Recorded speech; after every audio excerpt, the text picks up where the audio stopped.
The dress fit perfectly, but my fiancé's messages had grown cold. Then I caught them together, Elijah and my sister Camille, laughing over wine in my apartment. "You shouldn't be shocked," she said with casual cruelty. "I didn't fight, didn't scream. I simply vanished." Now, 3 years later, their wedding invitation sits in my hand. They expect the same quiet, agreeable woman they betrayed. Instead, they'll meet a stranger wearing my face, with a man beside me whose very presence will make them tremble. They called my silence weakness. I called it rebirth. I stood in the wedding boutique, staring at my reflection in the three-way mirror. The white satin gown hugged my body in all the right places, but something felt off. Maybe it was the hollow look in my eyes, or the way my smile didn't quite reach them. Or maybe it was the increasingly distant text messages from Elijah over the past few weeks. "Busy with work. Talk later. Can't make dinner. Something came up. Need some space to think." The saleswoman adjusted the train behind me, her practiced smile never wavering. "You look absolutely stunning, Miss Walker. Your fiancé won't be able to take his eyes off you." I nodded, trying to believe her words. Elijah and I had been together for 4 years. We'd built a life together in our downtown apartment. He'd proposed last Christmas Eve, beneath the twinkling lights of my parents' backyard oak tree. It had been perfect, or so I thought. The boutique door chimed, and I turned to see my younger sister Camille sauntering in, fashionably late as always. Her dark sunglasses perched atop her head, holding back her perfectly highlighted blonde hair. Where my hair fell in simple waves, hers was always styled to magazine perfection. Where I was understated, she was bold. She'd been that way since we were children. "Sorry I'm late," she announced, dropping her designer purse on a nearby chair. Traffic was a nightmare. She circled me slowly, her eyes narrowing as she assessed the dress. It's a bit safe, isn't it? I mean, for your big day, and all." The saleswoman's smile faltered slightly. "The Bellamy design is our most popular this season." "Popular means everyone has it," Camille interrupted, running her manicured fingers along the delicate beadwork at my waist. "And Elijah isn't exactly the marrying kind. You know? He needs to be wowed." I felt a chill run through me. "What do you mean by that?" Camille shrugged, suddenly interested in a rack of veils. "Nothing specific. Just that he's always struck me as someone who needs excitement." She selected a cathedral-length veil. "Try this instead. At least add some drama somewhere." The rest of the appointment passed in a blur of Camille's suggestions and critiques. By the time we left, I had a headache pounding at my temples and a gnawing feeling in my stomach that had nothing to do with the skipped lunch. "Want to grab coffee?" Camille asked, already walking toward her favorite cafe. "No, I think I'll head home. Check on Elijah." I hadn't heard from him all day. Camille touched my arm, her expression suddenly sympathetic. "Don't smother him, Sarah. Men hate that." Then she was gone, weaving through the crowd with the confidence of someone who'd never doubted her place in the world. 1 week later, Elijah went completely off the grid. No calls, no texts, nothing. After 36 hours of silence, I left work early and took a cab home, anxiety churning in my stomach. As I approached our apartment door, I heard laughter, Elijah's deep chuckle, and a familiar female voice. I stood frozen, key suspended midair, as realization washed over me. Slowly, I pushed the door open.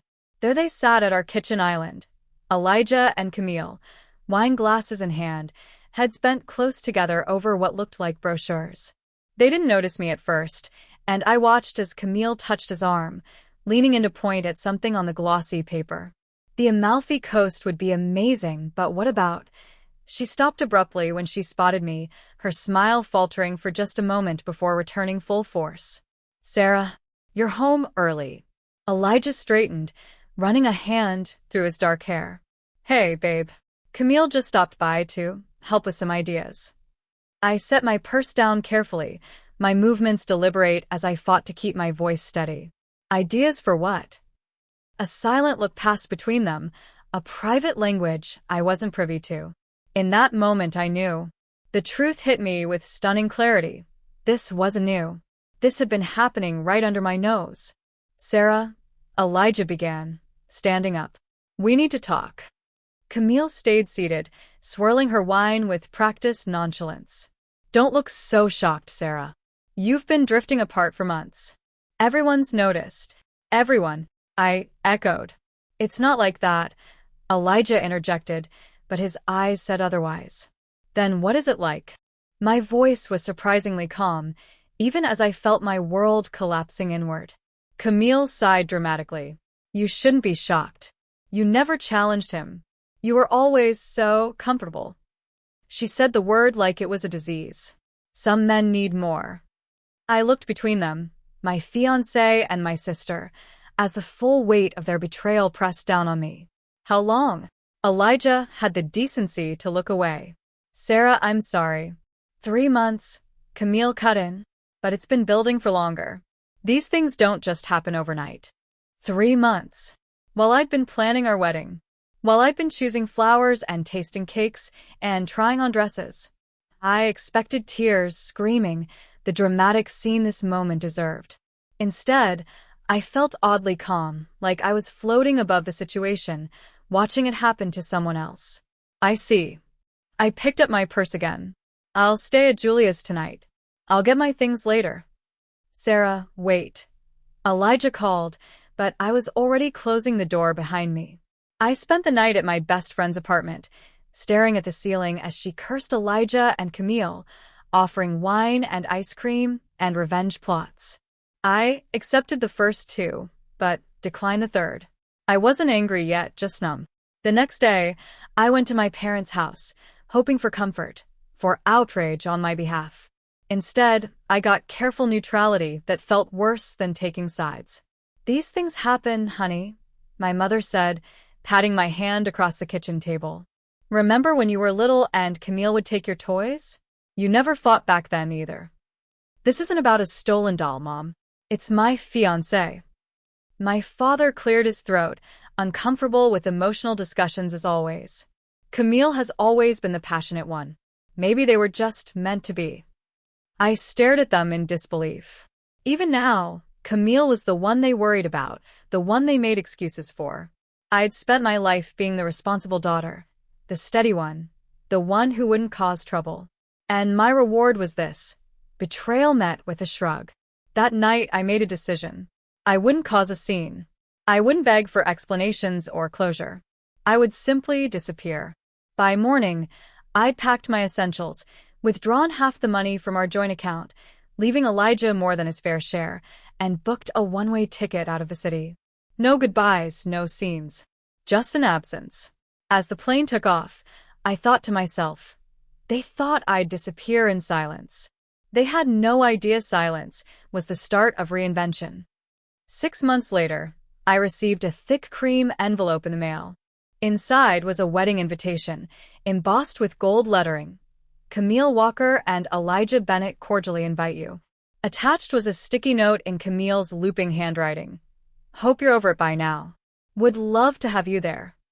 I ran my fingers over the expensive paper, feeling not the rage I might have expected, but a strange, detached curiosity.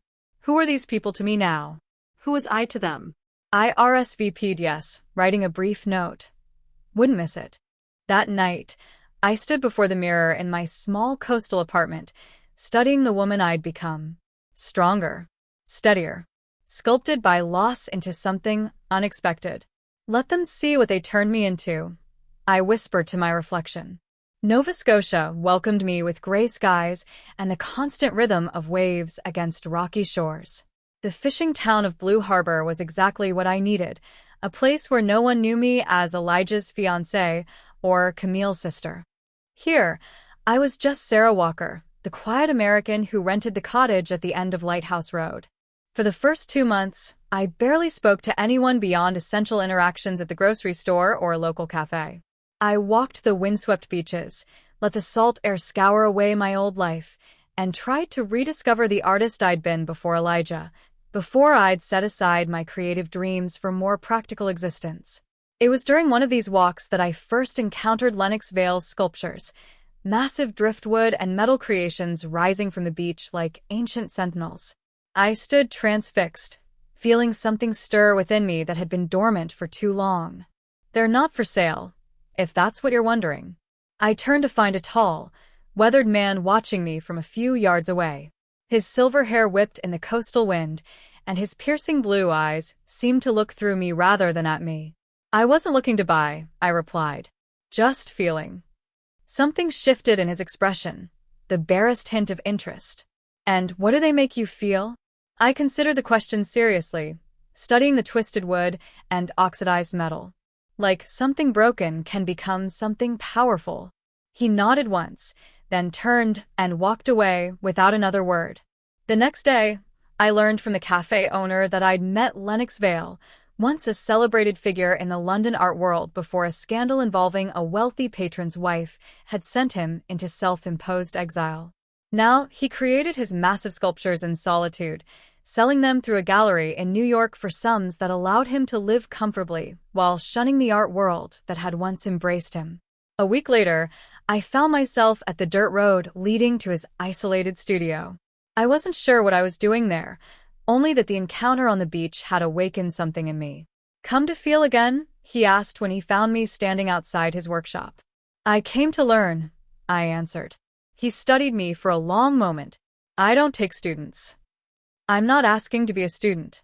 I'm asking to be an apprentice." The distinction seemed to interest him. "What's the difference?" "A student expects to be taught. An apprentice expects to work." 3 days later, I began working with Lennox Vale. The arrangement was simple. I would assist him with his projects, learning by observation and practice, not instruction. He rarely spoke, and when he did, it was usually to point out a flaw or suggest a different approach. He never asked about my past, and I never volunteered the information. The work was physically demanding, hauling driftwood, sanding rough edges, learning to weld under his critical eye. My hands grew calloused, my arms stronger. At night, I collapsed into exhausted sleep, too tired to dream of Elijah or Camille. Months passed. Slowly, Lennox began to allow me more freedom, first to assist with his designs, then to create small pieces of my own. Each sculpture became a form of emotional excavation, a memorial to who I was, who I had been, who I might become. "You're hiding from something," Lennox observed one evening as we sat on his porch, watching the sunset paint the horizon in violent streaks of orange and purple. I didn't deny it. "Aren't you?" He laughed, a rusty sound rarely heard. "Touché, apprentice." 2 years into my apprenticeship, a sleek black car appeared on Lennox's property. The driver was a man I would come to know as Cole Rayner, tall, with dark hair touched by gray at the temples despite his apparent mid-30s age. He moved with the easy confidence of someone accustomed to dangerous situations, though nothing about his appearance suggested violence. "Mr. Vale has a stolen art situation," he explained when I intercepted him at the workshop door. "I've been hired to advise." It turned out that one of Lennox's early sculptures had resurfaced in a private collection in Dubai, despite having supposedly been destroyed in a gallery fired decades earlier. The insurance implications were complicated, and Cole had been recommended as someone who could navigate the murky waters of international art theft. For 3 weeks, Cole came and went, his presence a disruption to our quiet routine. He spoke little but observed everything. Unlike most people who encountered Lennox's gruff manner, Cole seemed unaffected by it, meeting the older man's brusqueness with unflappable calm. One evening, I found Cole studying one of my sculptures, a twisted spiral of metal and wood that represented my tangled relationship with Camille. "This one's yours," he said. It wasn't a question. I nodded. "You're watchful," he observed. "Not shy like people probably think. Just watchful." The assessment startled me. Most people in Blue Harbor considered me reserved, perhaps even timid. Cole had seen through that in ways that made me uncomfortable. "What are you watching for?" he asked. "I'm not watching for anything," I replied. "I'm just present." His smile was slight but genuine. "That's rarer than you'd think." After the art dispute was resolved, with the collector quietly returning the sculpture to avoid public scandal, Cole continued to visit Blue Harbor occasionally. We fell into an easy friendship, hiking the coastal trails, having dinner at the local pub, talking about everything except our pasts. He never pushed for information about my life before Nova Scotia, and I returned the favor. I learned he traveled extensively for work, though the nature of that work remained vague. Security consulting was all he'd say, with a look that discouraged further questions. Sometimes he'd disappear for weeks or months at a time, then reappear as if he'd never left, picking up our conversations where we'd left off. It wasn't immediately romantic.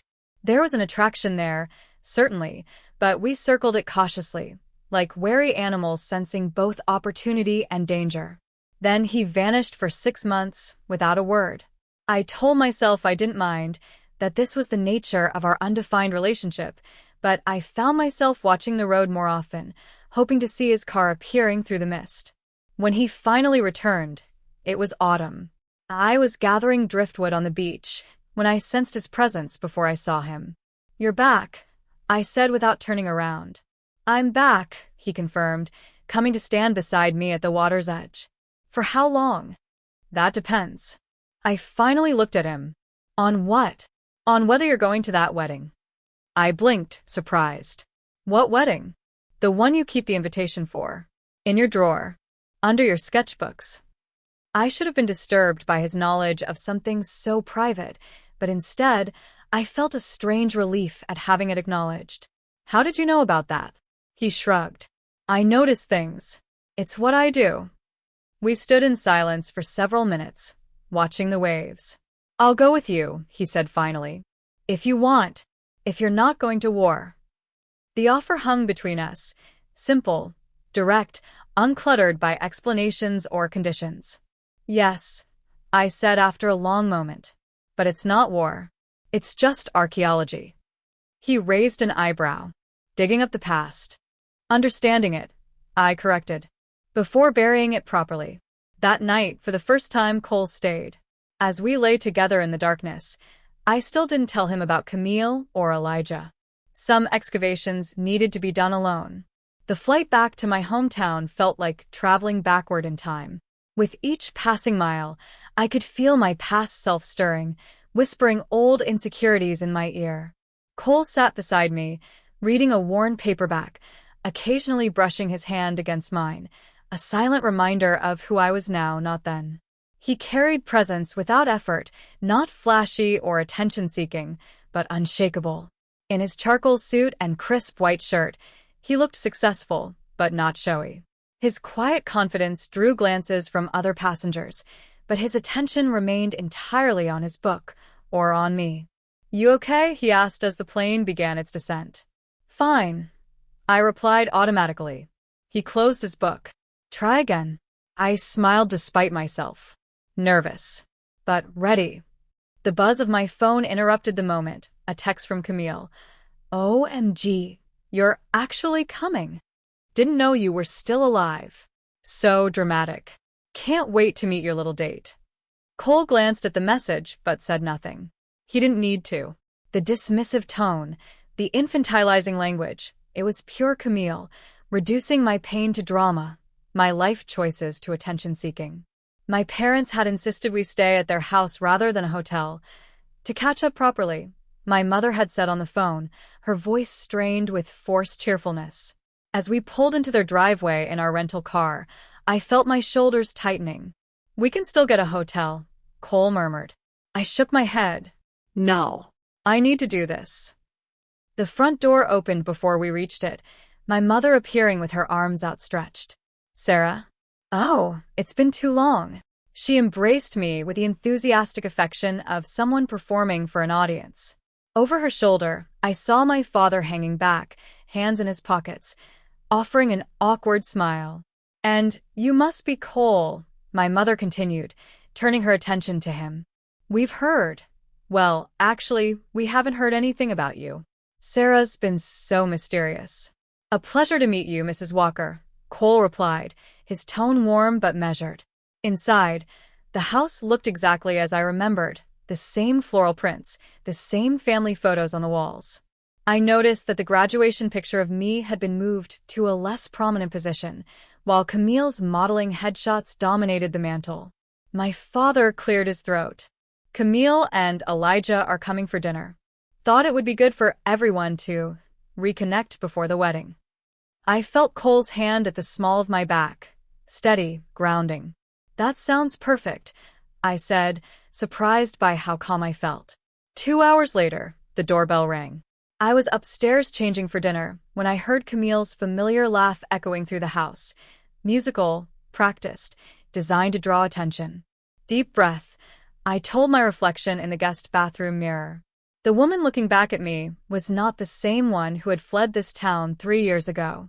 My hair was shorter now, falling just below my shoulders in natural waves. My posture was straighter, more confident. My eyes held a certainty that had been missing before.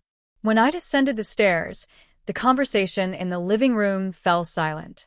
Camille stood by the fireplace, champagne flute in hand, wearing a designer dress that likely cost more than most people's monthly rent. Beside her, Elijah looked much the same, handsome in that conventional way that once seemed so important to me, though now I noticed the calculated charm of his smile, the slight insincerity in his eyes. "Sarah," Camille trilled, rushing forward to air-kiss my cheeks. "You look different. Healthy." The backhanded compliment hung in the air. Behind her, Elijah nodded awkwardly in greeting. "You remember Elijah, of course," Camille continued, linking her arm through his possessively. "Vaguely," I replied with a small smile. "Congratulations to you both." Before they could respond, Cole appeared at my side, his hand finding mine with casual intimacy. "Cole Rayner," he introduced himself, extending his free hand first to Elijah, then to Camille. I watched as recognition flickered in Elijah's eyes, not of Cole personally, but of something about him that registered as important. Dinner was an exercise in practiced civility. My mother fluttered about with forced cheer, filling every silence with nervous chatter. My father focused on his plate, occasionally offering a safe comment about the weather or a local sports team. Camille dominated the conversation, as always, detailing their wedding plans, Elijah's recent business success, their new house in the suburbs. "Elijah's being considered for partner at Winters and Brookstone," she announced, squeezing his arm. "The youngest ever, potentially." "Winters and Brookstone," Cole repeated, speaking for the first time since the meal began. "Good firm. International clients." Elijah straightened slightly. "You're familiar with them?" Cole nodded, taking a sip of his wine. "I've crossed paths with their security division. Small world." Something in his tone made Elijah shift uncomfortably in his seat. Camille, sensing the change, quickly redirected. "So, Sarah, what exactly do you do now? Mom mentioned something about art." She said the word as if it were vaguely embarrassing. "I'm a sculptor," I replied. "I work primarily in metal and reclaimed materials." "How creative," Camille said with a tight smile. "Any exhibitions?" "Sales." "A few. I'm showing in Berlin next month." The simple statement landed like a stone in still water. I saw the surprise in my parents' eyes, the quick reassessment in Elijah's, the momentary falter in Camille's smile. "Berlin," my father repeated. "That's significant." I nodded, not elaborating. Let them wonder, let them ask. I was done volunteering information to fill uncomfortable silences. "And you, Cole?" my mother asked, clearly trying to move the conversation to safer ground. "What line of work are you in?" "Security consulting," he replied. "Specialized risk assessment." "How fascinating," Camille said, leaning forward with exaggerated interest. "Any clients we would know?" Cole's smile was polite but offered nothing. "Most of my work is confidential." As the evening progressed, I observed the dynamics at play, how my parents still deferred to Camille, how Elijah carefully managed his fiancé's moods, how they all seemed surprised that I wasn't withered or bitter, but radiant and confident. After dinner, as my mother and Camille discussed last-minute wedding details and my father showed Cole his collection of fishing lures, Elijah cornered me in the kitchen. "You look good, Sarah," he said quietly. "Really good." I loaded plates into the dishwasher, not looking at him. "Thank you. Are you happy? With him?" Now I did look up, studying the man I'd once planned to marry. There was genuine curiosity in his expression, maybe even a hint of regret. I'm happy with myself, I replied. Cole is a bonus, not a requirement. Elijah blinked, clearly not expecting that answer. I didn't mean to hurt you. Back then. But you did. I closed the dishwasher, turning to face him fully. You and Camille both. The difference is, I'm grateful for it now. Grateful? He looked confused. I smiled, feeling the truth of what I was about to say. I finally sculpted something worth keeping. Me. Later that night, in the quiet of the guest room, Cole handed me an envelope. What's this? I asked. Information, he replied. You can use it or not. Your choice. Inside were photos, Camille and Elijah at various meetings with men I didn't recognize, documents being exchanged, money changing hands. The final photo showed Elijah shaking hands with a man whose face had been in the news recently, arrested for financial fraud. How did you get these? I asked, though I suspected I knew the answer. One of my surveillance targets had interesting connections, Cole said.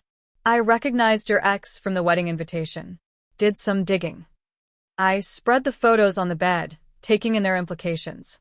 With these, I could potentially derail Camille and Elijah's perfect life, his career prospects, their social standing, maybe even their relationship.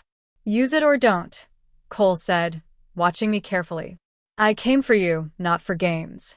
I gathered the photos, considering them for a long moment. Then I walked to the small fireplace in the corner of the room and lit the kindling my mother had thoughtfully arranged there. One by one, I fed the photos to the flames. She needs to see me win, I said, watching them curl and blacken. Not fall. Cole nodded, understanding in his eyes. He pulled me close, pressing his lips to my forehead. That's why I'm here. As the last photo turned to ash, I felt lighter somehow. Tomorrow would be the wedding, Camille and Elijah's day of triumph. But for the first time, I wasn't dreading it. I was curious to see how it would unfold, now that I was no longer the woman they thought they knew. The morning of the wedding arrived with perfect blue skies and a gentle breeze, the kind of weather that wedding planners dream about. I stood at the guest room window, watching early light spill across my parents' backyard, where workers were setting up the final touches for the ceremony. I'd slept surprisingly well, free of the anxiety dreams I'd half expected. Cole had risen before me, his side of the bed already cool when I woke. A note on his pillow simply read, "Coffee. Back soon." As I began getting ready, my phone buzzed with texts from Camille. "Make sure you're not late to the hair appointment. 10 a.m. sharp. Don't wear anything too bright, please. We're going for a muted palette. Are you bringing that guy?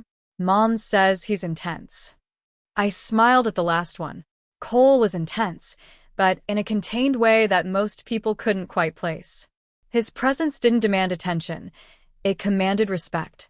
The bridal suite at the country club was a flurry of activity when I arrived. Bridesmaids in matching silk robes flitted about, champagne glasses in hand. Camille sat before a lighted mirror, a stylist working on her elaborate updo. "Sarah?" Finally, she spotted me in the reflection. "Everyone, this is my sister. She's been away." The way she said it made it sound like I'd been in rehab rather than building a new life. The bridesmaids, women I'd never met, offered polite smiles. "You remember Julie, of course," Camille added, gesturing toward a tall brunette who'd been my friend in high school before gradually becoming part of Camille's orbit. "Of course," I said, embracing Julie briefly. "Good to see you." "You too," Julie whispered, holding the hug a beat longer than necessary. "You look amazing." For the next 3 hours, I played my part, holding bouquets while adjustments were made, fetching water for the makeup artist, listening to Camille's increasingly nervous chatter. She kept shooting glances my way, as if expecting me to sabotage something at any moment. "I wasn't sure you'd actually come," she said during a rare moment when we were alone. "After everything." I met her eyes in the mirror. "I said I would." "Yes, but..." She trailed off, fiddling with a hairpin. "You disappeared so completely." Mom was worried. "Was she?" I asked mildly. "She never called." Camille turned to face me directly. "You never gave us a chance to make things right." There was nothing to make right, Camille. You and Elijah made your choice. I made mine. And now you're back with him. Her tone suggested Cole was some kind of oddity. He's not exactly your usual type. I smiled. That's the point. By early afternoon, I was dressed in the deep navy satin gown I'd chosen for the occasion. Not bridal white, not vengeful red. The color was regal, understated, with a subtle shimmer that caught the light when I moved. My makeup was minimal, my hair swept into a simple but elegant low knot. When I stepped out of the bathroom, Camille froze mid-sentence, champagne glass halfway to her lips. For just a moment, her carefully constructed confidence wavered. You look surprisingly decent, she recovered, but the slight falter in her voice was telling. Thank you, I replied simply. You look beautiful, Camille. Truly. And she did. Her dress was a masterpiece of lace and crystal, her makeup flawless, her hair a complicated arrangement of curls and braids adorned with tiny pearl pins. She was every inch the perfect bride. Yet something in her eyes seemed unsettled. I should check on the guests, I said, excusing myself from the increasingly tense atmosphere. Outside, the ceremony space had been transformed into something from a luxury wedding magazine. White chairs with gold accents, an aisle carpeted with pale pink rose petals, a floral arch standing against the backdrop of the country club's manicured gardens. Guests were beginning to arrive, elegantly dressed women in summer dresses and men in sharp suits. I spotted Cole immediately. He stood apart from the mingling crowd, a phantom in a perfectly tailored tuxedo, his presence somehow both unassuming and unmissable. When he saw me, his expression softened slightly, the closest he came to a public display of emotion. Everything okay? He asked as I approached. Perfect, I assured him, taking his offered arm. Shall we find our seats? As we moved through the gathering, I noticed heads turning, whispers following in our wake. At first, I thought it was simply curiosity about me. The estranged sister returned. Then I caught fragments of conversation. Is that Cole Rayner? From the intelligence leaks trial. Testified before Congress. Security consultant, too. I glanced at Cole, who seemed unsurprised by the recognition. You didn't mention you were famous, I murmured. Not famous, he corrected. Just known in certain circles. Before I could press further, Elijah appeared, looking handsome but slightly ill at ease in his tuxedo. He hesitated when he saw Cole, then approached with a fixed smile. Sarah. Good to see you again. He kissed my cheek awkwardly. And Mr. Rayner. I didn't realize yesterday. You're consulting for Winters and Brookstone now. Cole nodded once, among others. The implication hung in the air. Winters and Brookstone, the firm where Elijah hoped to make partner. Cole's connection there was clearly significant in ways I didn't fully understand. Small world, Elijah said, his smile not quite reaching his eyes. If you'll excuse me, I should check on some things before the ceremony. As he walked away, slightly too quickly to appear casual, I turned to Cole. What was that about? Cole's expression gave nothing away. Just business. The ceremony was set to begin at 4 o'clock. As guests took their seats, I noticed Julie making her way toward me, separated from the other bridesmaids. You have no idea how often she still compares herself to you, she whispered, glancing back to ensure we weren't overheard. Even now, even after everything. I frowned. What do you mean? Your art, your independence, your... She nodded toward Cole. Choices. She tracks your gallery showings, you know. Has Google Alerts set up for your name. Before I could respond, music swelled from the string quartet, signaling the start of the ceremony. Julie squeezed my hand once, then hurried to join the bridal party. The ceremony proceeded with picture-perfect precision, the bridesmaids in their blush gowns, the groomsmen with their matching boutonnieres, Elijah standing nervously at the altar. When Camille appeared on our father's arm, a collective murmur of appreciation rippled through the audience. She was radiant in the traditional sense, glowing, beaming, the center of attention as she'd always craved. But when the time came to exchange vows, something unexpected happened. Camille, who had always been poised and articulate, suddenly stumbled over her words. She paused, swallowed, started again. Her eyes darted to where I sat with Cole, then back to Elijah. I promise to. She faltered again, her composure cracking just enough for those paying close attention to notice. Elijah leaned in slightly, whispering something reassuring. Camille nodded, took a deep breath, and managed to continue, but the perfect facade had slipped, just for a moment. Throughout the rest of the ceremony, I caught her glancing in my direction several times, as if checking whether I'd noticed her momentary weakness. I kept my expression neutral, supportive even. This wasn't about humiliating her, it was about standing in my truth. At the reception, Cole and I moved through the crowd with easy grace. He rarely left my side, his hand occasionally finding the small of my back or my fingers with subtle intimacy. Nothing showy, nothing for display, just connection. I could feel Camille watching us from the head table, her eyes tracking our movements even as she smiled for photographs and accepted congratulations.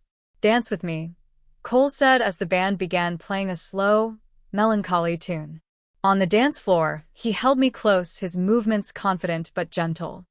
"You're doing well," he murmured against my hair. "It's easier than I expected," I admitted. "Being here. Because you're not the same person who left." Over his shoulder, I saw Camille and Elijah dancing nearby, her eyes finding mine. Something passed between us.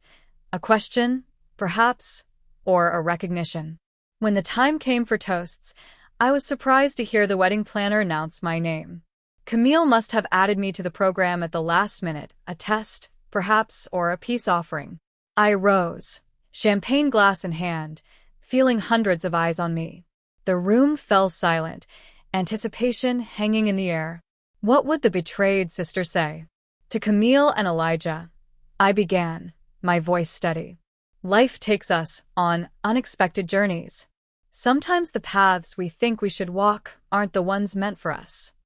I paused, meeting first Elijah's eyes, then Camille's.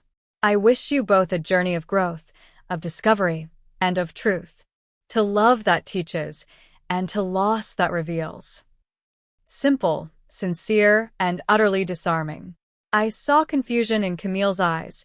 She'd expected either awkward resentment or false cheerfulness. My genuine well wishes seemed to unsettle her more than anger would have. As the evening progressed, I found myself enjoying the celebration with surprising ease. I danced with my father, chatted with old acquaintances, and accepted compliments on my mysterious new life with gracious deflection. Cole remained a steady presence, charming when necessary, but never attempting to be the center of attention. Near midnight, I stepped outside for a moment of quiet, walking through the country club's moonlit garden. The sounds of the reception faded behind me as I followed a winding path between sculpted hedges and flowering shrubs. Running away again? I turned to find Camille standing a few yards away, her wedding dress ghostly in the moonlight. She'd removed her veil, and a few strands of hair had escaped her perfect updo. "Just getting some air," I replied. She moved closer, the fabric of her gown whispering against the stone path. "You've changed. People do. Not like this." She gestured vaguely toward me. "You were always so predictable, reliable, boring even." I smiled. "Perhaps you never really knew me." "And he does." Her tone sharpened. "You're mysterious, Mr. Rayner." "Cole sees me," I said simply. "But more importantly, I see myself now." Camille stepped closer, something desperate flashing in her eyes. "You think you've won, don't you? Coming here with him, looking like this, acting like nothing matters."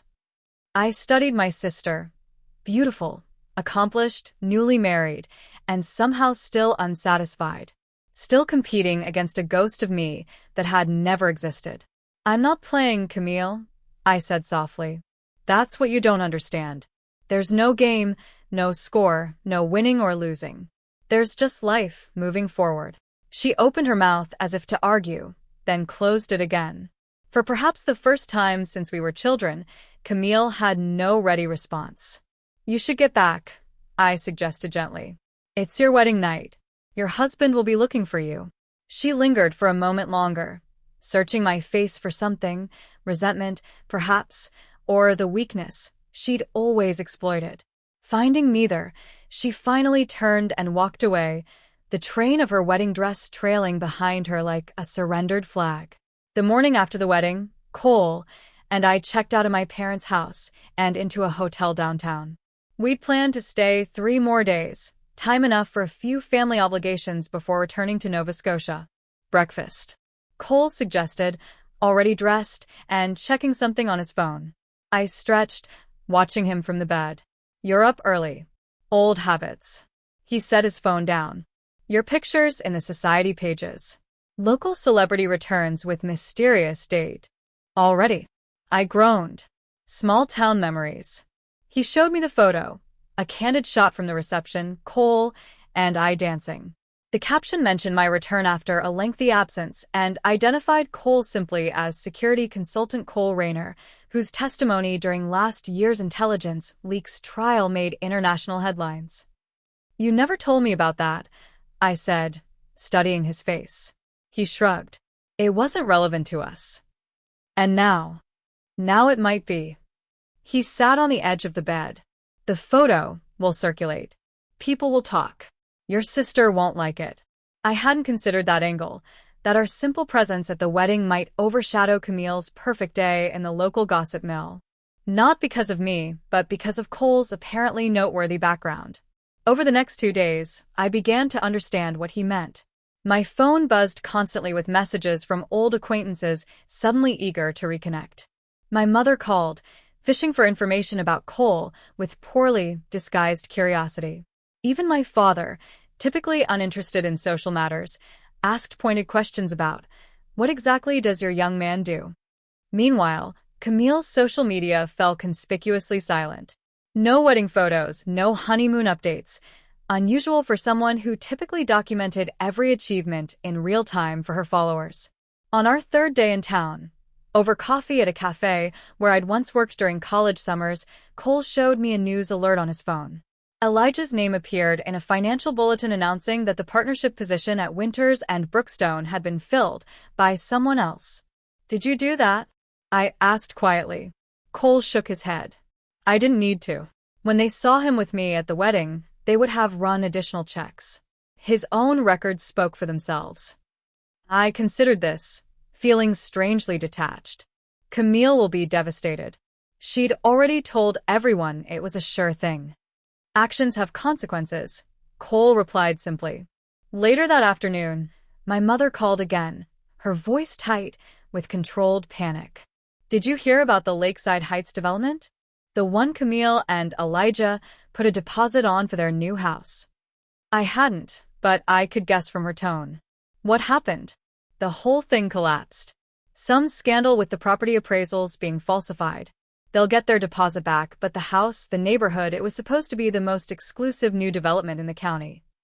I murmured appropriate sympathies, but found myself unmoved. Camille and Elijah would land on their feet. They always did. A delayed house, a postponed partnership. These were setbacks, not tragedies. That evening, as Cole and I packed for our flight the next day, my phone rang with an unfamiliar number. Sarah Walker? A woman's crisp, professional voice came through the line. Speaking. This is Martina Voss from the European Arts Foundation. We've been following your work with Lennox Vale, and we're particularly interested in your solo pieces. We'd like to offer you a teaching position at our sculpture residency in Athens. I sat down slowly on the edge of the bed. I'm sorry, how did you find me? Your mentor, Mr. Vale, forwarded your portfolio. He's quite selective with his recommendations. She paused. It's quite a prestigious opportunity, Ms. Walker. 6 months initially, with the possibility of extension. After the call ended, I sat in stunned silence. Lennox, who barely spoke 2 sentences most days, who critiqued more than he praised, had been watching my development more closely than I'd realized. Good news? Cole asked, emerging from the bathroom. Life-changing news, I replied, and told him about the offer. He nodded, unsurprised. You should take it. It's in Athens. For at least 6 months. I know where Athens is, he said, a smile touching his eyes. The question is, do you want it? Did I? 3 years ago, I'd fled my hometown with no plan, no direction, just the desperate need to escape. Now I was being offered the chance to teach at a prestigious European residency, to share what I'd learned, to continue growing as an artist. Yes, I said firmly. I want it. The next morning, before heading to the airport, I made one last stop, at my childhood home. My parents were out, attending a post-wedding brunch for out-of-town guests. I'd left a note saying I'd stop by to say goodbye, but part of me was relieved to find the house empty. I walked through the familiar rooms, touching door frames and banisters, reacquainting myself with a past that no longer had power over me. In my old bedroom, now converted to a home office, I placed a small bronze sculpture on the desk, a bird in flight, one of my earliest successful pieces. In the backyard, I stood beneath the oak tree where Elijah had proposed, feeling the dappled sunlight on my face. 3 years ago, this spot had represented everything I thought I wanted. Now it was just a tree, beautiful in its own right, but holding no special power.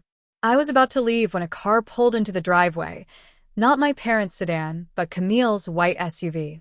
She emerged looking uncharacteristically disheveled, her eyes red-rimmed behind large sunglasses. "You're still here," she said, sounding surprised to find me in the backyard. "Just leaving, actually. Flight's in a few hours." She nodded, hovering uncertainly by the garden gate. "Back to wherever it is you live now." "Nova Scotia." "But not for long." I watched her carefully. "I've been offered a teaching position in Athens." "Greece?" Her eyebrows rose above her sunglasses. "That's far." "It's an opportunity." She stepped closer, removing her sunglasses. Her eyes were definitely swollen from crying. "Everything's falling apart, Sarah. The partnership, the house. It's like someone's sabotaging us." I shook my head. "No one's sabotaging you, Camille. Life just doesn't always go according to plan." "Easy for you to say. Your life seems pretty perfect right now." I laughed softly. 3 years ago, I was alone in a strange town, working as a coffee shop barista while trying to figure out who I was without my fiancé, without my sister, without my family's expectations. It wasn't perfect. It was necessary. Camille stared at me for a long moment. "Can't we just start over? As sisters? Can't we try to fix this?" The plea seemed genuine, but I'd learned to look deeper. Was she reaching out because she truly missed our relationship, or because her carefully constructed life was showing cracks? Did it matter? I stepped forward and embraced her. Our first real hug in years. "This was me starting over," I whispered. As I pulled away, I saw confusion in her eyes, then a slow dawn of understanding. I wasn't rejecting her. I was releasing us both from the patterns that had defined our relationship. "I'll call you from Athens," I promised, not entirely sure if I would. At the airport, Cole was waiting with our luggage already checked. "Everything okay?" "Everything's as it should be," I replied. "Your sister will survive. She always does." As we walked toward security, Cole surprised me by saying, "I won't ask you to stay." I glanced at him. "I know, but I will say that Athens has excellent coffee shops." I smiled, understanding his meaning.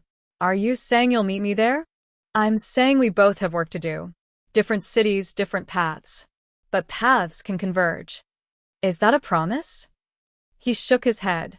"I don't make those. But I will say, I'll meet you in Athens." As our plane took off, I watched my hometown shrink beneath us, feeling neither triumph nor regret, just a peaceful sense of completion.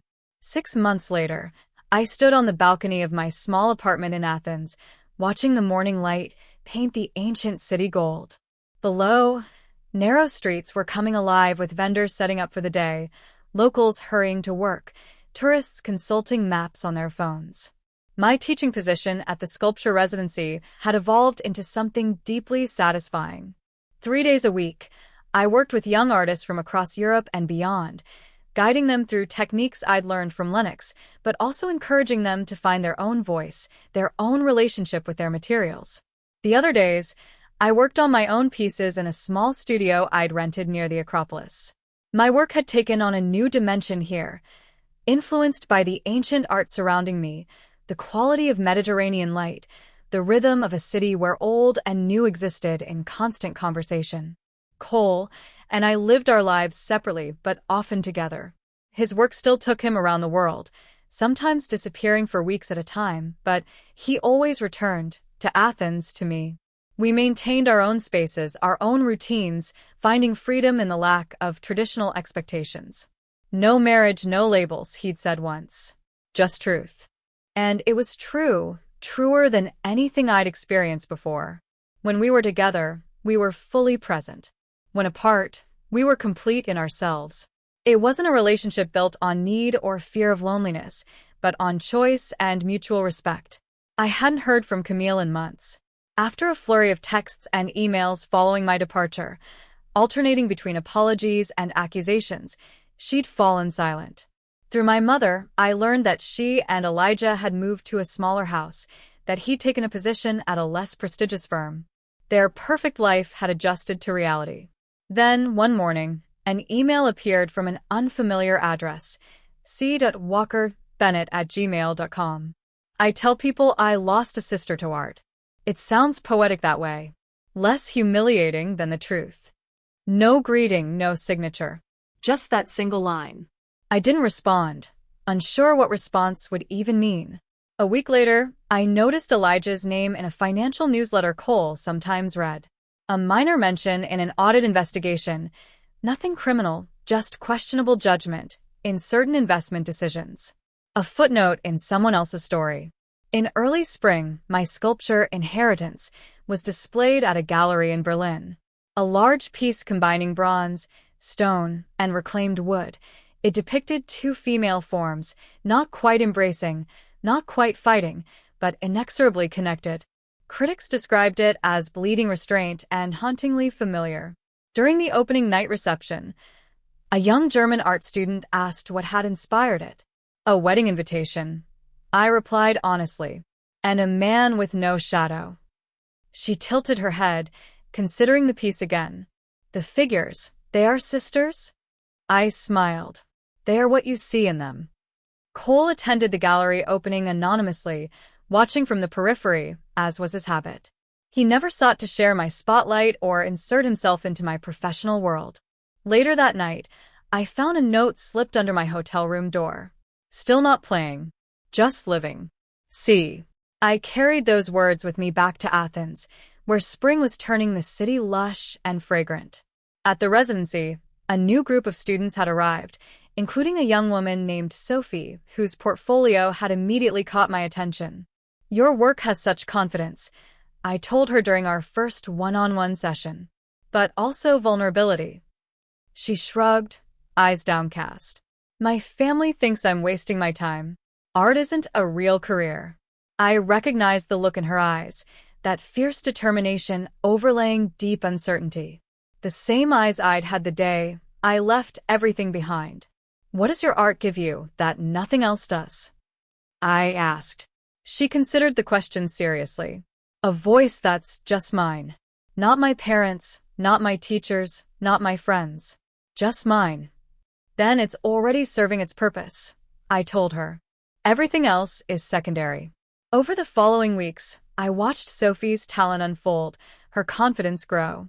I recognized in her struggle something universal, the fight to define oneself against external expectations, to hear one's own voice above the noise of others' opinions. On a warm evening in late May, I walked alone through the Acropolis Museum, my footsteps echoing in the nearly empty galleries. Most tourists had departed for dinner, leaving the marble corridors peaceful and contemplative. I wasn't lonely, just alone. Full. Complete in myself in a way I couldn't have imagined 3 years earlier, when my identity had been so wrapped up in being Elijah's fiancé, Camille's sister, my parents' daughter. My phone buzzed with a text from Cole. Back tomorrow. Dinner at Eleni's? I smiled, typing a simple response. Perfect. As I continued through the museum, I found myself in a gallery of ancient female sculptures, goddesses, priestesses, ordinary women immortalized in marble. They'd survived centuries, some damaged, some nearly perfect, but all enduring beyond the lives of those who'd created them. I thought about the women I'd been, the dutiful daughter, the betrayed fiancé, the apprentice, the artist, the teacher. None of them gone, all part of who I'd become. Not disappearing, but continually arriving. Outside, Athens spread before me in the gathering dusk, ancient monuments illuminated against the deepening blue sky. I took a deep breath of the warm air, scented with jasmine and distant cooking fires. They said I disappeared. What they didn't know was I was finally arriving. Have you ever wondered what's more powerful, revenge served cold or living your best life in plain sight? If this story of transformation spoke to you, hit that like button and subscribe for more tales of resilience that will leave you breathless.